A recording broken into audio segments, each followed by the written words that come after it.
riding in the My backseat of my mom and Xanax dad's addiction. car, I would have these visions that we were going to be carjacked, or that someone was going to break into our home when we were asleep at night.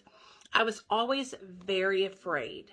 In fact, I couldn't sleep in my own bed until I was 14 years old. I was that afraid of the dark. Of course, my mom and dad didn't let me sleep in their bed until I was 14. They started shutting the door on me. And it was so bad, I would make a pallet and sleep in front of their bed because that's how afraid I was. So, you can imagine that when I got the Xanax, it was just like such a relief to have this medication that is now like giving me this just like sense of ease and comfort. Now, it's important for you guys to know that I was already addicted to opiates and methamphetamine and cocaine when I had gotten the prescription for Xanax. So I should have not gotten the prescription, honestly, because I couldn't take anything, even if it was Tylenol, responsibly. I tried to start taking it responsibly at the beginning. I would take, one a day as prescribed. I think it said like one as needed per day, and then it like gave me and allotted me like an extra one if needed. But I couldn't take them as prescribed, and I would take 2, 3, 4 a day. That prescription quickly ran out and was not even enough to curb my hungry appetite for benzos. So I started buying them off the street. Shortly after I started buying them off the street, I want to say a year or two into me having a legal prescription from my doctor, someone called my doctor and told him that I was selling my pills. Honey, I was not selling my pills. I ate every one of those things. But somebody told me I was selling my pills, so he did a quick taper and then cut me off. Basically cut me off cold turkey. And I was left to my own devices. So I continued abusing benzodiazepines, like I said, for the next 13 years. I got up to taking about 7 to 10 Xanax bars a day. Am I exaggerating? Absolutely not. Was I able to function? Barely. I've had several accidents in my vehicle driving under the influence of benzos. In particular, I was driving my car. Me and my husband went by my friend's house to pick up some pills, and we got a bunch of Klonopin and a bunch of Xanax and some Roxys. On our way back, I was driving the car, and my husband started to have a seizure. So my barred out ass drives down the road going towards the hospital, and I pass every hospital and crashed us into a brick wall in downtown Little Rock. It was horrible. My husband almost died that day, and they had to put him on life support. Thank God he made it, and I will never, ever I will never do that shit again. Like, if I had killed my husband, I wouldn't have been able to make it. So what I want to get to with you guys is I want to get to the point where I got off of benzos, because I know a lot of you guys struggle with benzos and trying to get off. I get probably 100 phone calls a month just from people reaching out for help to get off benzodiazepines. So in 2015, I went into a treatment center. I did 5 days of detox, and then I went into a 30-day residential treatment program.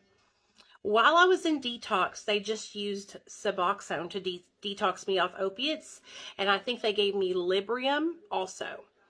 But when I left the detox, I went into treatment, and while I was in treatment, I relapsed back onto Xanax. My husband was actually bringing them to me at visitations and when he would pick me up for court. So I was back on the bars, eating them 4, 5, 6 at a time, going back to the treatment center, totally comatose. Everybody knew. I thought I was fooling everyone, right? So I was back on the bars. They caught me 2 weeks later, and they cut me off cold turkey. And that is the last time I ever took a Xanax bar, or any benzo for that matter. And that has been 6 years, over 6 years, okay? So, holy shit, Nicole, you got cut off cold turkey? Yeah, cold turkey. And that's why I want you guys to know, those of you guys who are out there who are struggling, who are tapering, who are working your way down slowly, keep doing what you're doing. It's going to be okay. You are going to overcome this. You are going to get past this point in your life, and you're going to look back on it and you're going to say, that was just, I handled that shit. Let me tell you the most important thing that helped me when I was going through benzo withdrawal. Distraction. At the time that I was going through my benzo withdrawal, my son had just gotten taken away from me. I had lost custody of my child. And so I was so focused on getting my son back that I didn't even think about withdrawing. I didn't even think about the pain that I was in. I didn't even think about the fact that I didn't sleep for 2 weeks because I was so focused on getting my baby boy back. If you're trying to taper off, or you're jumped off of Xanax or Klonopin or Valium or any kind of benzo, find a distraction. Find a distraction, something that you're passionate about. If you are a grandmother and you have grandkids, throw yourself into being the best grandmother you can be. If you have children, spend extra time with them. If you have a mom or a dad that you miss, and be around people who support you and can keep you in a positive mindset. The second thing you need to do is keep a positive mindset, okay? It's not, I can't do this, I'm never going to get off benzos. It's, I'm getting off benzos. I am going to succeed. Shoot, I am succeeding. Look at me. I'm already taking steps in the right direction. A positive mindset will change your life. 100%. Okay? 100%. Number 3, stop watching videos where people are sharing horror stories about their benzo withdrawal. Because all that does is plant seeds of doubt within your mind. Guess what? Not 2 people are the same. Every person is different. So just because Tom over here had a horrible experience with benzos doesn't mean Julie is going to feel the same way. Okay? Stay away from the stories that are negative. Stay away from the videos that are telling you all the side effects. Stay away from that stuff, okay? Come to videos where they talk about how you can overcome benzo dependency and how you can get your life back after benzodiazepines. That's where you need to be, all right? I cannot stress this enough, you guys. I really, really can't. This is one of the main things that I get phone calls about is people saying, I've been watching these videos and da-da-da-da-da. Stop it. Stop it, okay? Please, I'm telling you, I have your best interest at heart. I know how you feel. Okay, I felt that same way before. I felt like I was stuck, like I was never going to be able to move forward. Guess what? I'm trying to come off Suboxone. I know exactly what you're going through, only with a different medication now. Okay, I'm tapering very, very slowly, and I'm down to a little bit, and it's racking my mind. Okay, it's a mental fight. I'm in a mental tug of war. Okay, so I know and I understand what you guys are going through. I just want y'all to know that you can do anything you put your mind to.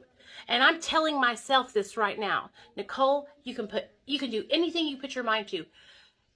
Focus, get within some support groups, find some people that are like-minded that you can fellowship with, and take off. You can do this, okay? So like I said, positive mindset, stay away from the videos and the horror stories, okay?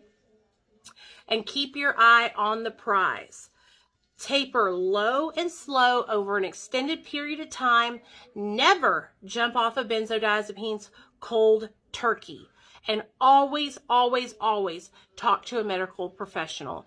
Get with your doctor. If your doctor's not willing to work on a taper with you, find another practitioner. If you need help finding a resource list with psychiatrists or doctors that can help you, I will help you find that. I will do my best to assist you any way possible on your journey to coming off of benzodiazepines. So, I love you guys. I hope you enjoyed today's video, and I'll talk to you guys on the flip side. Comment down below. Ask me any questions you have. Put any requests for videos that you want me to make down below, and I will make them for you. Love y'all.